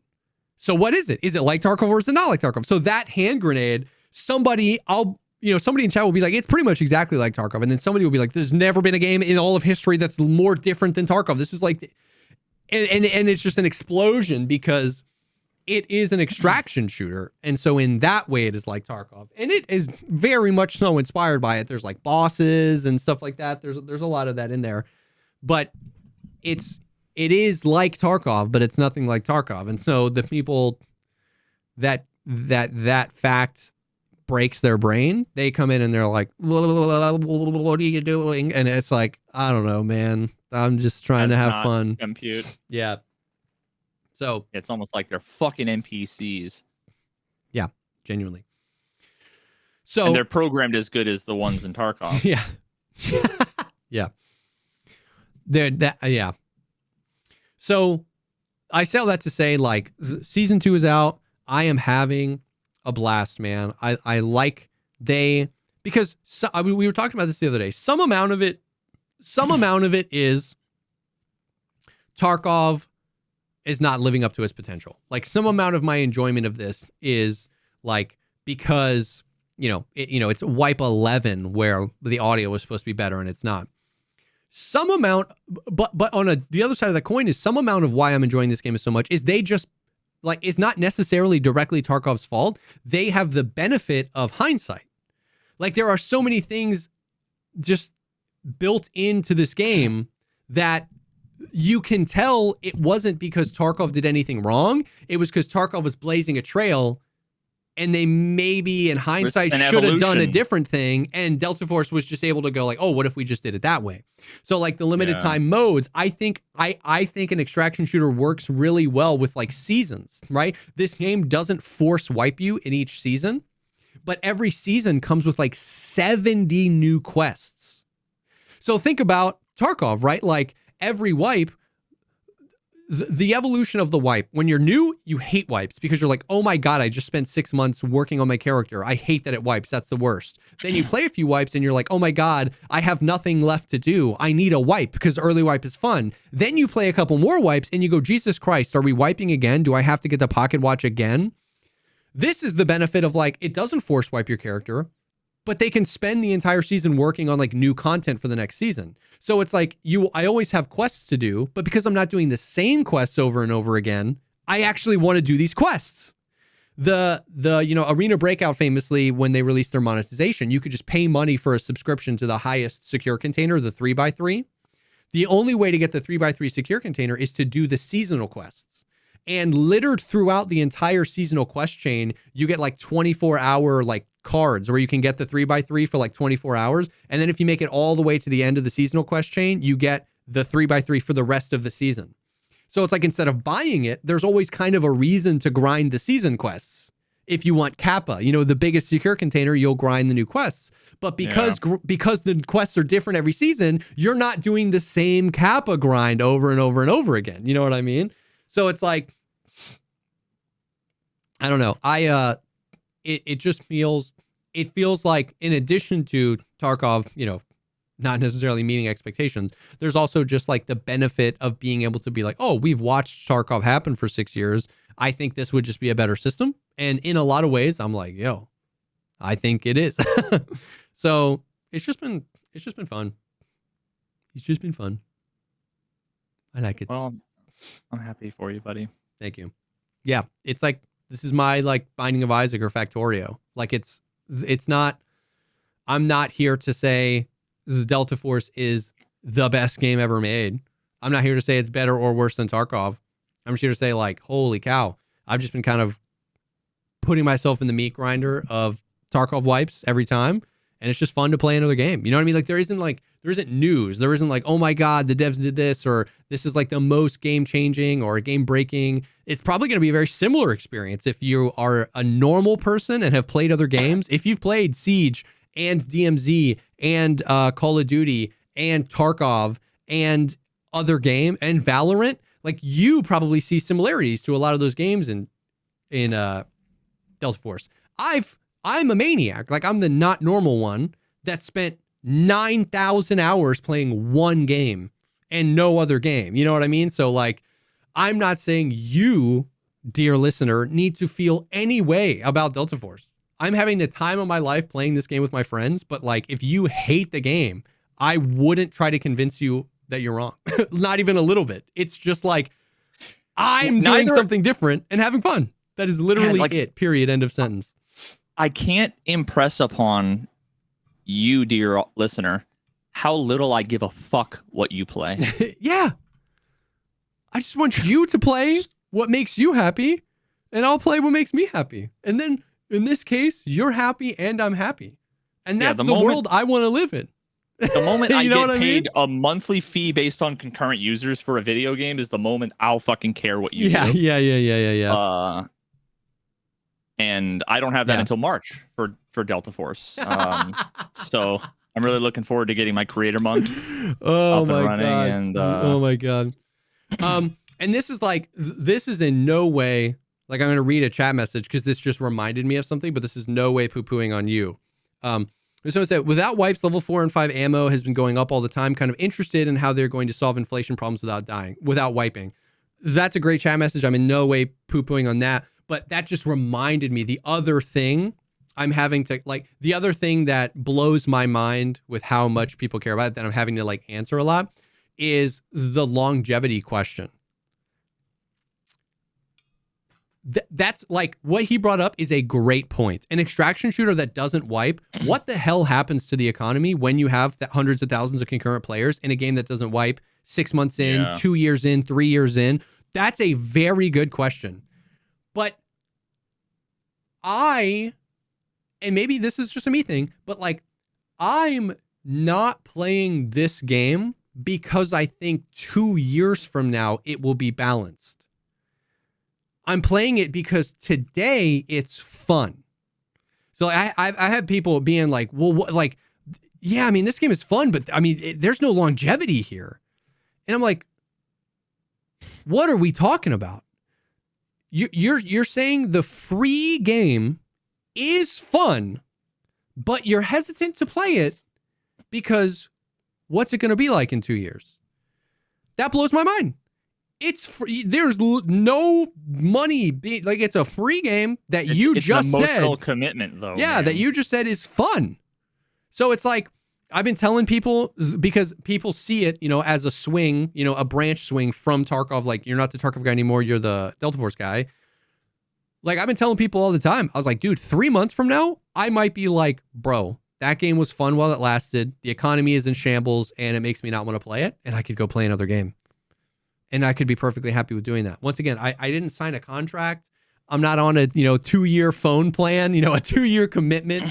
That is once again, this person in chat who said that is a great question. I actually don't know how they're going to solve economy and inflation problems especially when it comes on console and there's crossplay and there's hundreds of thousands of people playing and we're on like season 9. How the hell are they going to solve that? I have no idea. But I'm not worried about season 9. Season 3 has been fun, man. Like, you know what I mean? It's. Do you have is there a different progression for each character? Kind of, but not really. Like you can level Okay, them up 'cause- to get like cosmetics, but not in a meaningful way. No. Okay, because I was gonna say like maybe they add 5 new characters. Everybody wants to play the 5 new characters, and those 5 new characters you're using fucking low budget shit and grinding those Oh up. yeah. So then it's like effectively, a wipe, right? Yeah. Because 75% of the, I don't know. Yeah. Yeah. Well, I mean, honestly, I'm just looking forward to them adding grappling hooks and fetuses with lightsabers to Tarkov. Yes. And I'm not going to come back until then. Until then. Yep. I should put up a poll. Grappling hooks. Okay. What's Oh God. the most important addition to Tarkov? Grappling hooks. A. Fetuses B, with lifesavers. Fetuses were lightsabers, or C, both A and B. At Nick Jeanburn. Hashtag escape from Tarkov. 1.1 million impressions incoming. Yes. And somewhere in there's got to be Q2 2025. That's Yeah. holy shit. And obviously Nikita will put this he'll put the poll in the game after Yeah, we get the after preliminary 2 weeks Twitter after results. the Twitter poll. Yeah. Yeah. Well, anyways, that is the stuff.